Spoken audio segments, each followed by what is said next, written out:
Hello, I'm Bill Golden, CEO of IntelligenceCareers.com, also known as USA Defense Industry Jobs.com. We have great job opportunities across the USA and across the world in 28 different countries. Today I want to talk about a topic that you're going to begin to hear more and more about, and already this topic is affecting your future and some of you even your current positions if you are within the defense industry. So I want to talk about the defense cuts which are coming down the road as part of the FY 2013 defense budget, which is all due to the failure of the Congressional Supercommittee to work out our national public debt issues in the summer of 2011. On the screen, you see a slide that describes me in some ways as an apocalyptimist. That's someone that believes that the world is to some degree going to hell very quickly, but has great hope that it will work out. And that really is why I wanted to do this video today and to discuss with you the upcoming defense cuts and what it means in a wide range of things. Not only for jobs in the upcoming year, and you know, FY 2013 begins in October of 2012, and we are already seeing cuts which can be tracked back to industry concerns about the flow of defense dollars in the year ahead. So I do believe it will all turn out right, but that doesn't mean there won't be turbulence. It doesn't mean that there will not be jobs lost. And as you'll see in my presentation today, there are some people who believe that quite a few jobs are going to be lost. So my point is, forewarned is forearmed. If you understand that great change is coming, and it may be on actually a super or great level, or it may be nothing more than a ripple that just goes through the job market based upon a series of deals that are worked out. But I do not believe that a series of deals will be worked out. This is a major election year, and both major parties are putting everything they have into trying to get an outcome that works their way rather than work for the American way, where we work together to try and take your concerns into consideration, take my concerns into consideration. And so I want to describe and discuss some of those things today. Now, so here we are, and we're in 2012, we're halfway through it.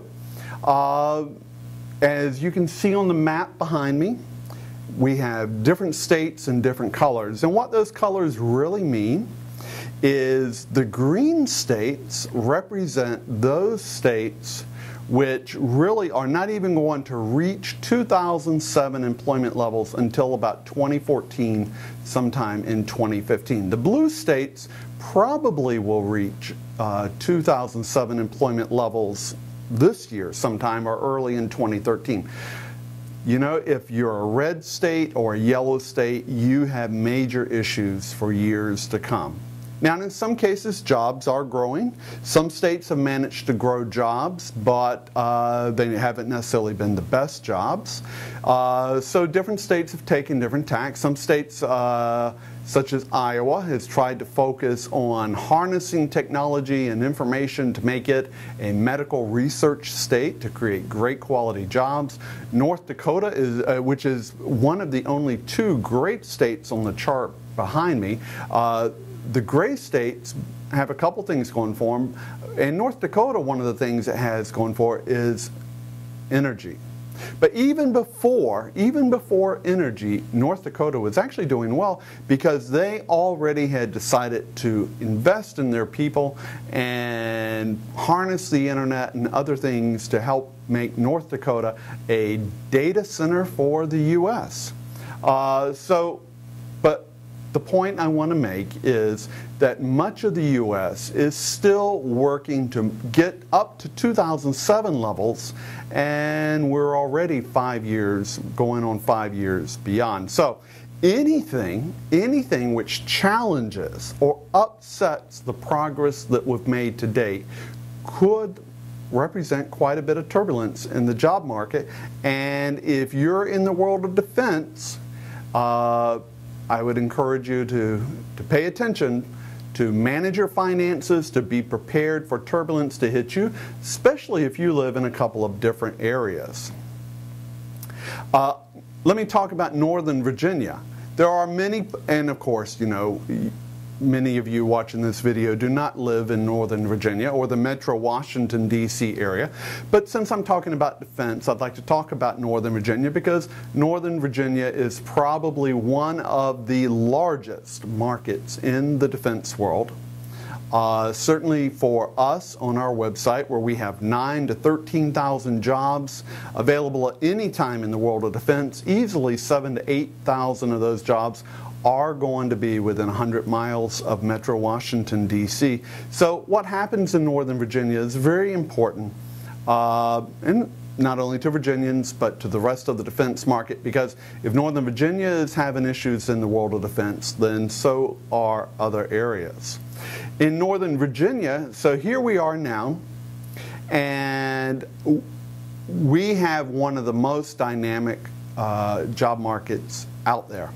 Our unemployment is just over 5.5%. So, you know, it could always be better. It certainly was much better. It had actually hit 1 point something percent just in 2006, 2007. But, and there are parts of the country that would be very happy to have a just over 5.5% unemployment rate. Yet, even today, Northern Virginia, still as a percentage of the population, we are still 100,000 more, well over 100,000 people with fewer jobs than in 2007 as a percentage of the population. Our population has grown just over 400,000. But so even in an area like ours, you know, 1 out of 4 adults, it's been turbulent. 1 out of 4 adults lost their jobs since 2007 here, and we're probably one of the better off areas in the United States. One of the things that, so you're in the defense market, you're a defense professional. One of the challenges you have is, you know, defense professionals on average make twice the income of the average American. And that's important, an important thought that I want you to keep in mind for a couple of reasons. Number one, if you are in an area that is primarily heavy-duty defense, that means there are lots of jobs, plenty of contractors, plenty of federal activity. What this really means is you probably live in an artificially expensive area. So, if you have to leave the world of defense due to job turbulence or whatever, and you have to join the rest of America, chances are you're going to have to live on significantly less money. Very important thought here in Northern Virginia, that has been an impact. So when we say, and these are current numbers, that in 2007 the median income was just over $102,000, and now 5 years later it has dropped to $98,000. You know, for many people, even today in Northern Virginia, their incomes got nowhere near that. So for these kinds of incomes to be driving the local economy, turbulence means that you have to plan. If you want to stay viable in the market, you have to plan to live for potentially without a paycheck for a while, if bad happens, and I hope nothing bad happens. But you have to expect that if you lose your job, or you have to change jobs, or contracts change, that due to the high cost and the amount of money that defense industry employees make, workers make, that it's going to be an expensive area, and you may not be able to make that much money again. So for 2013, I want to encourage you, get your finances in order now, and let's forewarned is forearmed, and you have got time. So what does it mean? You know, there is the defense cuts, again, are mandatory defense cuts that were part of the Congressional Debt Deal that was done in August 2011, and the Super Committee was charged with coming up with a plan, and because no one, and the truth is, very few people believe that such a successful plan would ever happen. So what they did is they agreed to take a poison pill and put it into the law that governed how we were going to try and restructure debt. And the poison pill was that we're going to break the debt in half, and approximately $650 billion would go to defense, and $650 billion would go to non-defense programs. Well, the defense industry, or the Pentagon, and the defense as we know it in a larger sense, made the argument that this would be much too high a cut on defense. So about $200 billion actually was placed on non-defense programs. So the defense portion is approximately $450 billion that has to be cut over a number of years. A good website to see one perspective on what all of this means is called secondtonone.org. This is a website that is primarily run by the Aerospace Industries Association, and the analysis on it was performed by a group of professors and researchers at George Mason University in Fairfax, Virginia.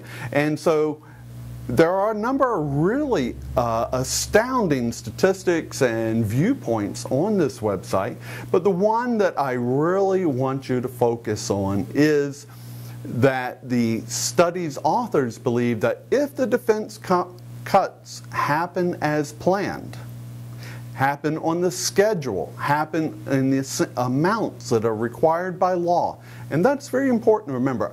So one of the astounding numbers that comes out of the study is that just over 1 million Americans have a chance of losing their job if the defense cuts come out. Now, this is just over 1 million members over time, but even during the first year, so the numbers that you see on the screen right now are those that could potentially lose their jobs or lose jobs within the first year. So as you can see, Virginia is heavily hit, so is California, so is Texas.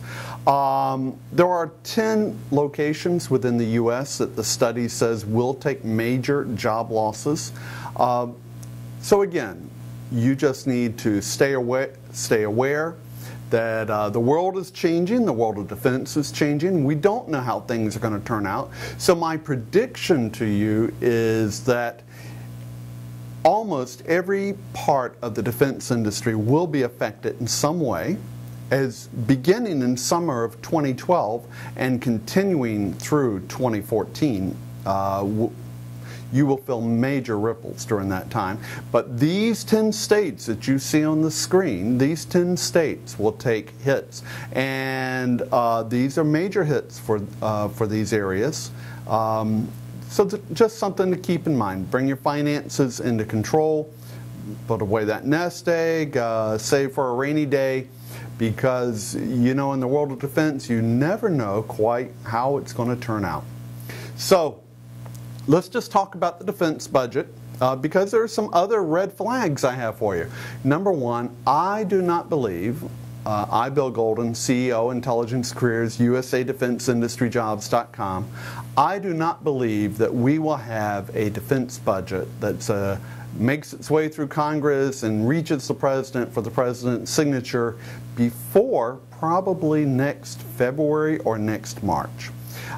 President Obama requested approximately $525 billion for the FY 2013 budget. The House version is significantly higher. Now, in the big scheme of things, approximately $45 billion of cuts have to be made in the upcoming year. So by pushing up the amount of money that's requested, the House of Representatives is just setting itself up for a fight. The Senate now, just in the in late May, approved a defense budget that is about $10 billion less than the House version. The difference is the Senate pretty much worked out a bipartisan arrangement.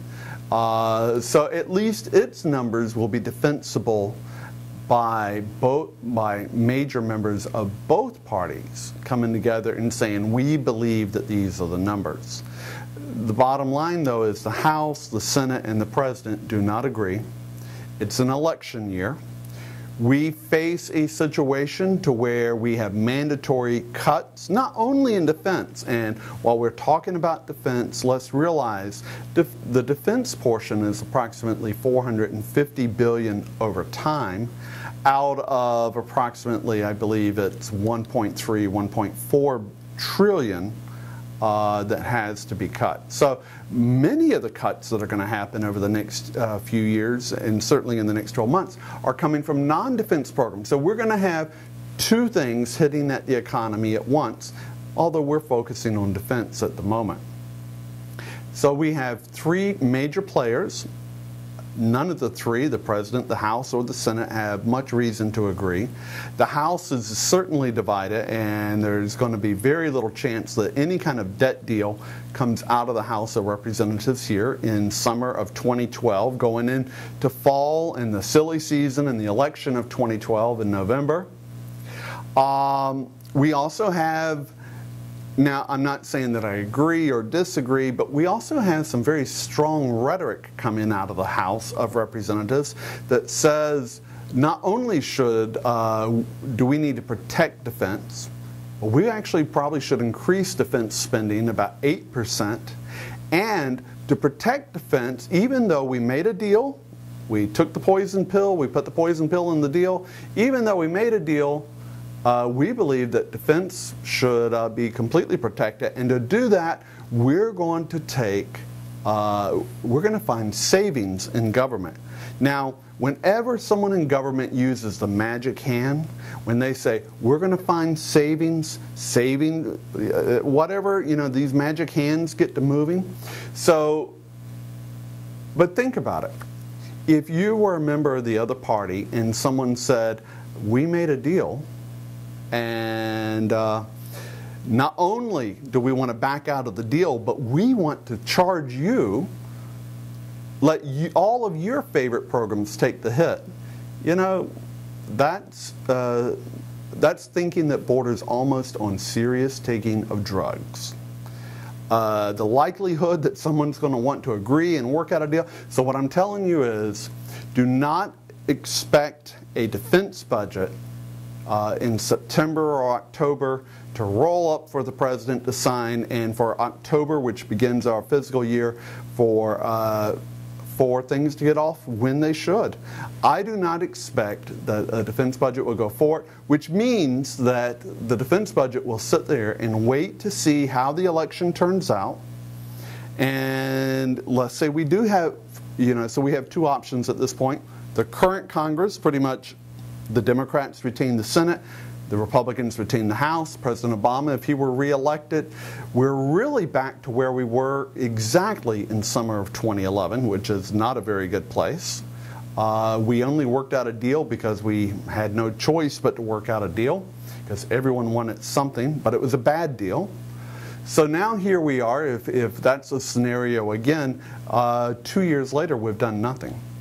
Now, it could be that the House changes parties, or the Senate changes parties, or the President changes. The bottom line is the stars will not align on this. But even if there are major changes and the stars do align, it will be the next Congress that will put its final stamp on the budget that goes to the President. And it will be the next President that kind of decides what has to be done. But, and this is very important, but it's really too late to stop the cuts, which are mandated by law and begin in October of 2012. We have other issues, so more red flags, more issues. We are out of money. There's no better way to put it. The entire point of the 2011 debt deal was we're out of money. So what we're going to do is agree to spend more money, and that more money that got spent or will be spent is $2.4 trillion. Now, the first part of the debt deal was, I believe, $1.7 trillion, but made an additional addendum to that in January of 2012, which pushed it up to $2.4 trillion. Now that $2.4 trillion, we're going to have spent all of that money at some point between September and December 2012. Not good news, because we have a Congress where one party says no new taxes, cut taxes, no increase in the debt ceiling, and yet they want increase in defense and other things. And again, I'm not passing a judgment either way, but I'm saying we need to be critically analytic about this and realize none of the math makes sense. You have another party, the Democratic Party. They have their goals and objectives, and they're going to want to trade things. And you know, contrary to what you often hear on the news, many of the Democrats don't want defense cuts either.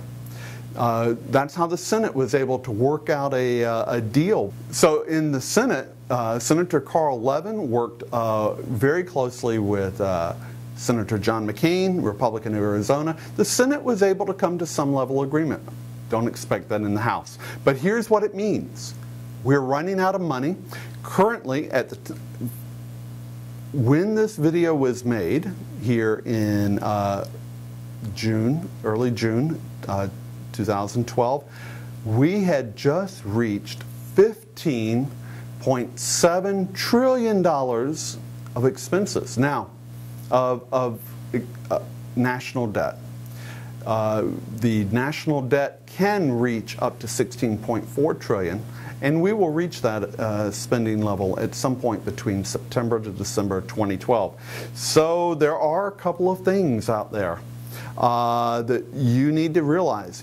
Even if the defense budget were to get approved on time, even if, how are we going to pay for it? Now the CBO came out with a report here, a really interesting report, because, and I say interesting because it's in many respects blatantly honest about the predicament that we're in. It came out in mid-May of 2012, and you know, right on the front page, this quote is taken from it. It basically says, look guys, you have two options and neither are good.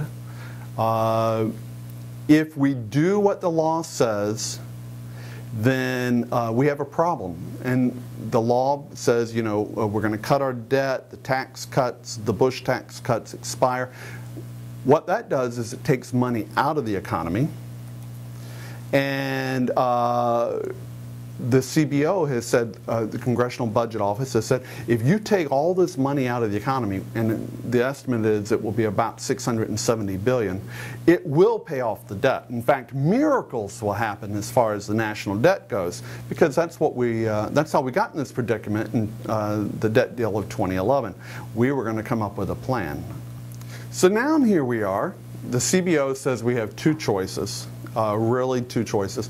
We can cut debt as we're scheduled to and let the tax cuts expire, but the chances of us going into recession in early 2013 are very high. Obviously that affects jobs. Or the CBO says, you know, you can keep the tax breaks and you can keep spending, but your choices are you've got to raise taxes and or you're going to have to increase the debt limit. And the debt limit amount could be as much as $3 trillion, which means, well, what does it mean? What would you like it to be? You know, the books aren't balancing. So whether you're a Democrat, Republican, an independent, a libertarian, bottom line is 2013 is going to be very interesting because everyone wants, and very few people want to pay for it. And that's really how we got to where we are today. It is. And it doesn't matter what party you belong to. So let's talk real quick. I'm going to wrap up. How will the election turn out? Because you know your job in many ways is going to depend upon how the election turns out. Now I'm not pushing any party. I'm not saying either party is going to represent, because I don't believe either party represents jobs per se. I don't think either has a plan. They may have something they call a plan, but the bottom line is America, as you can see on the chart over the last 2 years, we go back and forth because the average American doesn't believe either party has a plan. In the election of 2010, when we had major changes in Congress, in some ways, once again, it was change we could believe in. But the popularity of who we believe is doing better from day to day goes up and down. It seems like the Democrats for a while, seems like the Republicans. The bottom line is, at this point, we really have no idea how the 2012 elections for Congress will turn out, except it's going to be so close that more than likely we're going to end up almost with the same Congress that we currently have. Love them or leave them, that's the way it probably would turn out. Because the survey of surveys, and this is a realclearpolitics.com survey that looks at multiple surveys. So this survey is not meant to favor anyone. It looks at popular Democratic surveys and popular Republican surveys and popular public surveys, takes them and comes up with a core number. Anyway, what it says is you aren't quite sure how you want 2012 to turn out. Now, let's talk about the next president. It doesn't matter when it comes to jobs, etc. in some ways, whether it's President Obama gets reelected or whether Governor Romney gets elected as president, because the next president has to work with a divided Congress.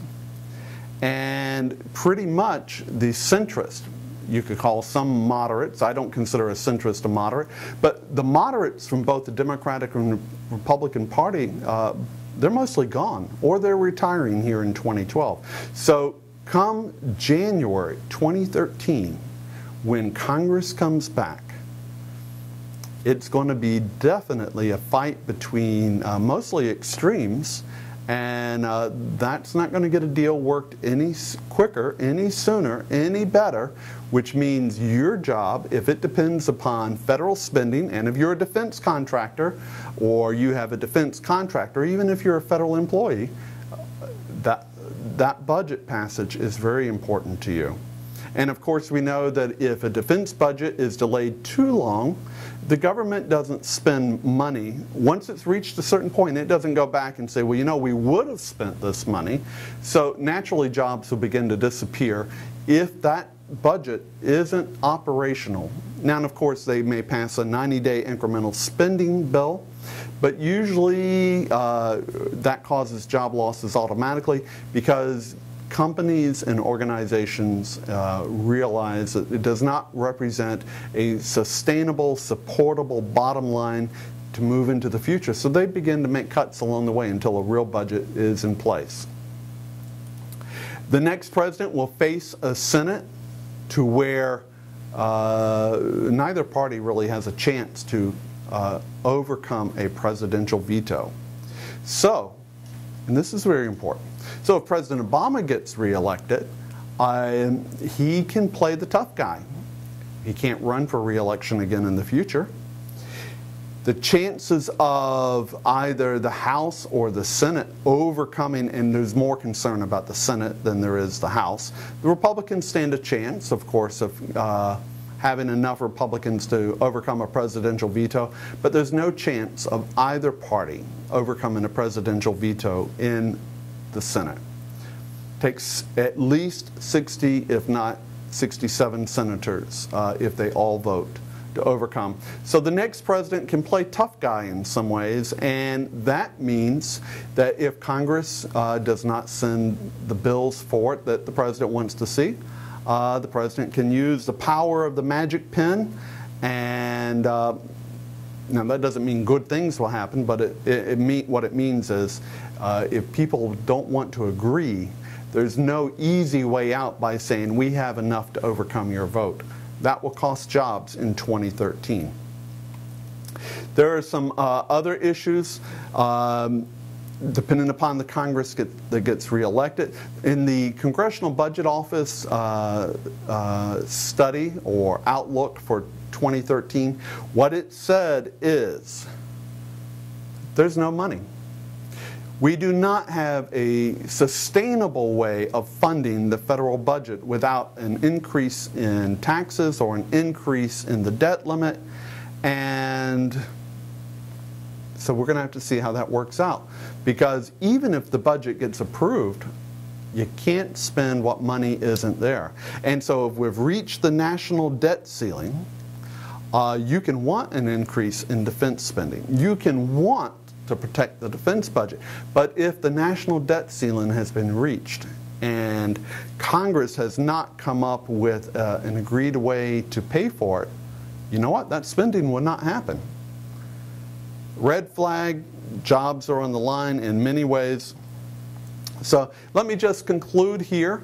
And my purpose today has been to talk about jobs for 2013, to forewarned is forearmed, to have you to think about what's coming, because we are intelligencecareers.com, we are USA DefenseIndustryJobs.com, and we want you to be successful. We would like the defense industry to be stable and successful, because that's how we make our money. And that requires a reality check in many ways, and that's what I've tried to do in this video. So let me just conclude by saying, and as you can see on the screen behind me, a couple of thoughts. Jobs follow money. Turn off the money, no jobs. You can have a budget, but no money, no jobs. Defense jobs not only follow the money, but how the money gets there. Defense jobs follow politics, patronage, and national priorities. What the president wants, and what the Senate wants, and what the House wants, and what they all agree upon, often is an Alice in Wonderland adventure. So in defense spending, or when it comes to defense spending, of course, it's all about someone's sacred cow.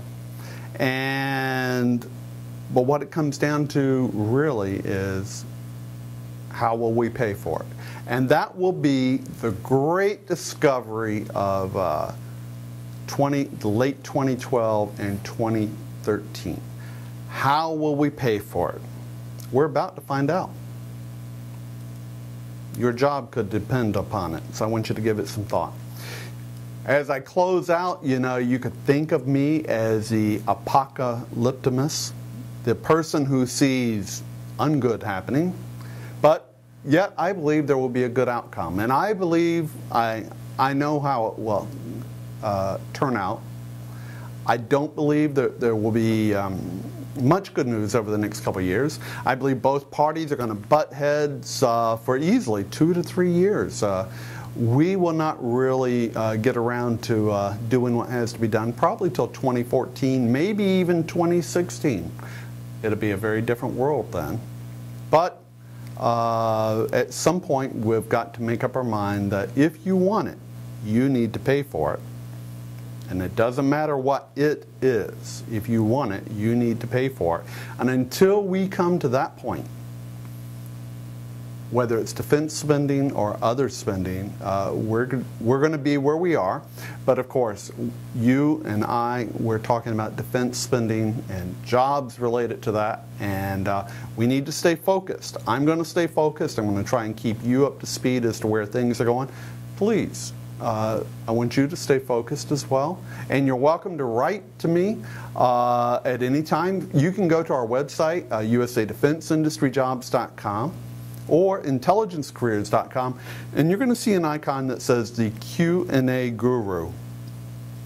Whether you think I'm a guru or not, that's how you can write to me, and I promise to get back to you. I'm not always fast at writing back, but I want to hear your thoughts, and I'll be glad to share the information that I have and the resources that I have, links and everything else to where you can find more information on these topics.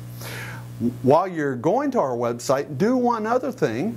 Go view our career guide. You know, we give an outlook as to what we see as the hot jobs of the future, and so that's another point. There are hot jobs of the future. There are great opportunities out there. Where you find great opportunities in life is about being a realist about what life is about.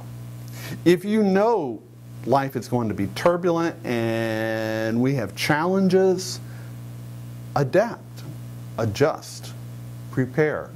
Be forewarned and always be a proactive seeker of information.